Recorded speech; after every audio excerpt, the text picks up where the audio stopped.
अब मैं आपके प्रोग्राम में एक ब्रेकिंग दे दूं कि तोशाखाना केस के अंदर चेयरमैन पीटीआई ने हस्बे आदत, मैंने एक नाम दिया है जो बड़ा वायरल हो रहा है, तहरीक फसाद फिल अर्ज। पाकिस्तान के अंदर ये जो तहरीक फसाद फिल अर्ज थी, जो 10 साल से रेगुलर जारी थी, कि साइफर वाला, अब साइफर वाला भी वादा माफ गवाह आने लगा है, जो बताएगा कि यार वो साइफर का पूरा जो था, जिसमें मेरे जैसा बंदा जिसने आंसू बहा के पिछले साल मार्च में पार्टी चेयरमैन को कहा था यार 20-25 करोड़ रुपए की ऑफर हुई थी कि जनाब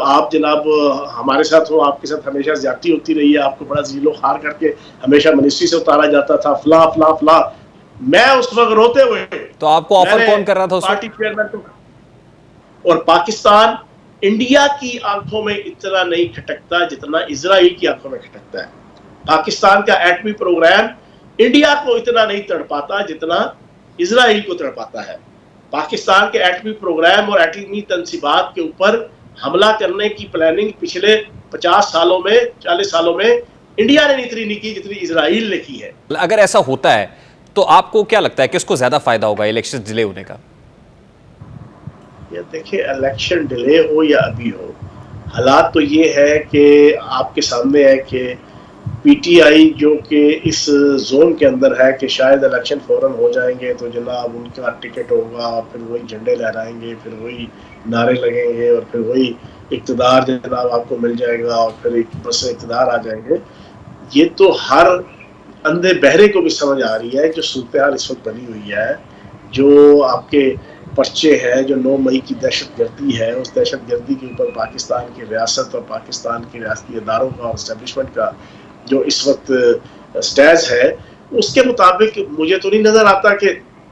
आपकी पीटीआई को किसी किस्म का कोई ऐसा रोल मिलेगा कि जिसके तहत वो यहाँ पर जनाब इलेक्शन के वो मौज मेला लूट सकें, क्योंकि अभी तो चीजें असल भुगतने की है। जो लोग हर हल्के के अंदर 2 से लेके 4 पर्चे हुए हैं और जो 100 से लेके 200 बंदा है हर सूबाई हल्का, उसमें सबके ऊपर 780A के और बड़े सवियर पर्चे, जिनमें से 80% तो बिल्कुल ठीक है, और उसका नतायज जो भुगतने हैं वो नतायज इतने आसान नहीं है। अभी तो चीजें थोड़ी ठंडी हैं। वो कहते हैं ना कि तूफान से पहले खामोशी, वो किसी तूफान का पेशखैमा होती है।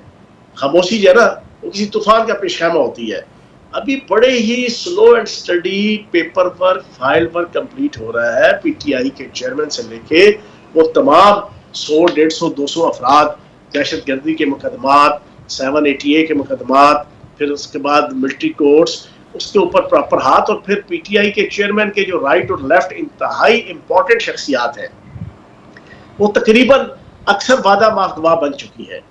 जिनके जरिए से सारी चीजें तोशाखाना से लेके आपका जनाब अलकादे ट्रस्ट से लेके फिर पंजाब के मामला, पंजाब की पोस्टिंग ट्रांसफर, पंजाब के अंदर करप्शन का जो बाजार गर्म था, उसके हवाले से बड़े अहम अहम लोग वादा माफगवा बन चुके हैं। अब मैं आपके प्रोग्राम में एक ब्रेकिंग दे दूं कि तोशाखाना केस के अंदर चेयरमैन पीटीआई ने हस्बे आदत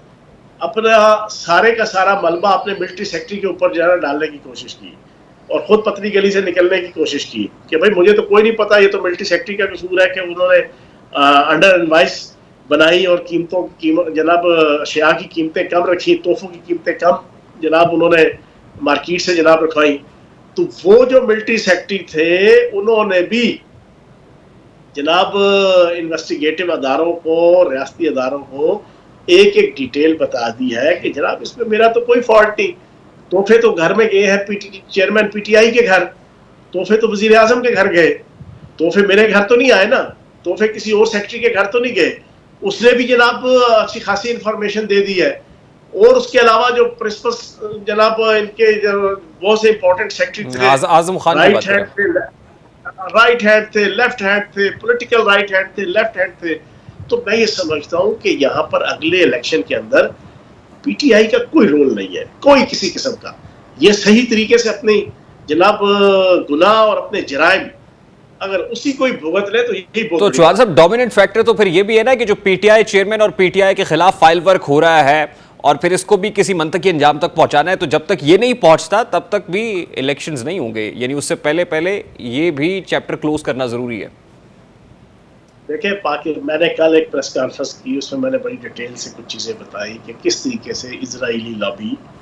2013 से तो खसूसन उसने अरबों रुपए की इन्वेस्टमेंट जो है वो पीटीआई के चेयरमैन और पीटीआई के ऊपर करना शुरू की, ताकि पाकिस्तान के अंदर तहरीक फसाद फिल अर्ज, मैंने एक नाम दिया जो बड़ा वायरल हो रहा है, तहरीक फसाद फिल अर्ज।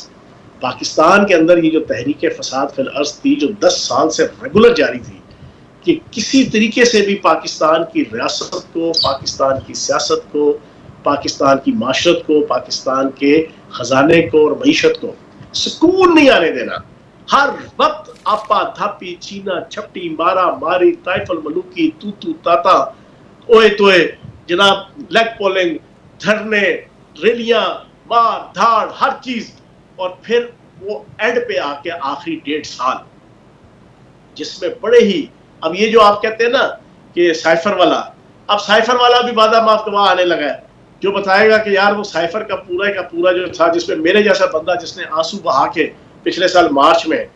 पार्टी चेयरमैन को कहा था यार दुनिया इधर उधर हो जाए, अगर आपके खिलाफ अमेरिका साजिश कर रहा है तो जनाब फयाज चौहान आपके साथ खड़ा है। और एग्जैक्ट उससे 2 दिन पहले मुझे जनाब 20-25 करोड़ रुपए की ऑफर हुई थी कि जनाब आप जनाब हमारे साथ हो, आपके साथ हमेशा ज्यादती होती रही है, आपको बड़ा जीलो खार करके हमेशा मिनिस्ट्री से उतारा जाता था, फला फला फला। फिर और बहुत सी चीजें थी जो लोगों को पता थी कि जो मेरे साथ ज्यादतियां हो रही थी। मैं उस वक्त रोते हुए, तो आपको ऑफर कौन कर रहा था? पार्टी चेयरमैन को बस वो राब्ता कर रहे थे जना कुछ लोग, है ना। अच्छा। तो मैंने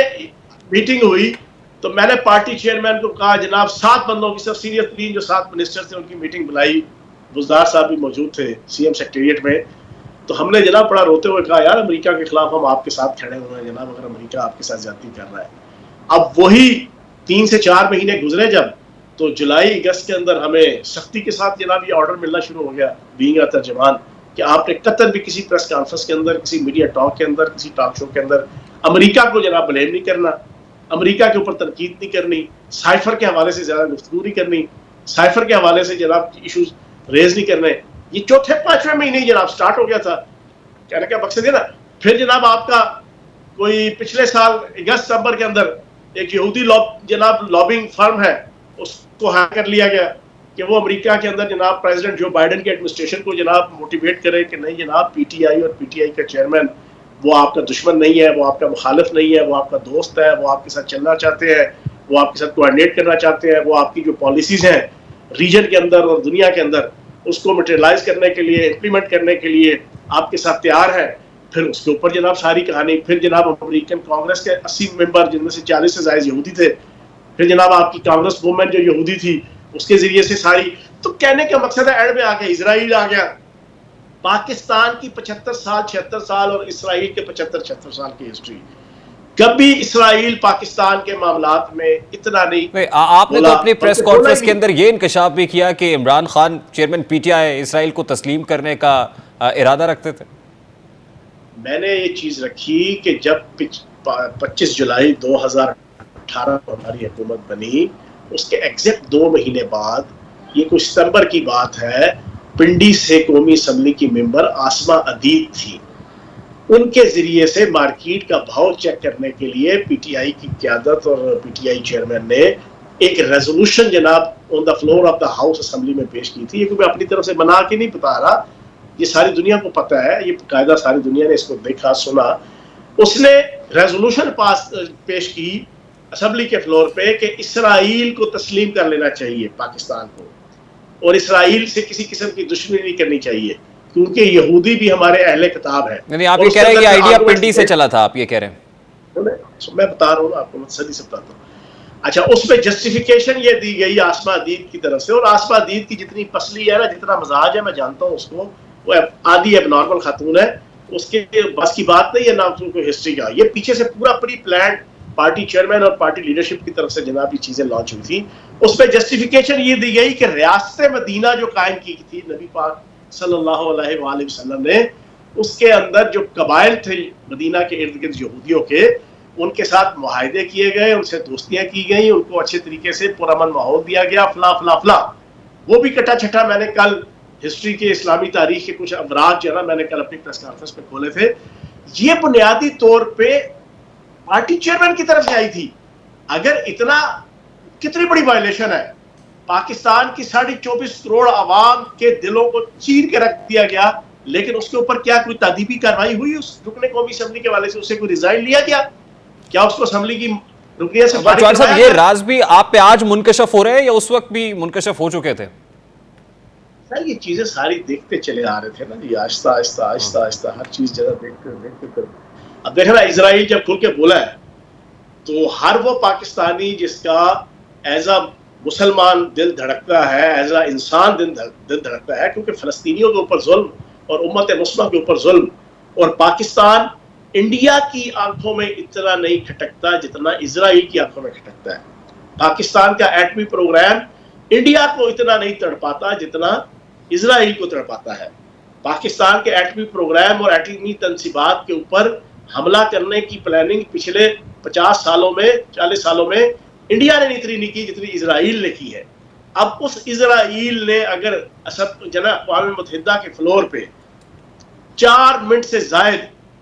पीटीआई की तहरीक फसाद फिल अर्ज के हक में जनाब पूरा बयान और नैरेटिव दिया, तो मैं कम से कम मेरी तरह के जितने कोई पढ़े लिखे लोग हैं और नेशनल इंटरनेशनल पॉलिटिक्स पर नजर रखने वाले लोग हैं, उनको तो चीज समझ आ जाती है कि वो अरबों डॉलर्स की जो इन्वेस्टमेंट थी इजराइल की, वो नाकाम हो गई। इजराइल ने जिस तरीके से अरब स्प्रिंग के नाम पे अरब के तमाम ममालिक को बेड़ा गर्क कर दिया, खाना जंगी का शिकार कर दिया, इसी तरह वो पाकिस्तान को खाना जंगी का शिकार करना चाहता है और चाहता था।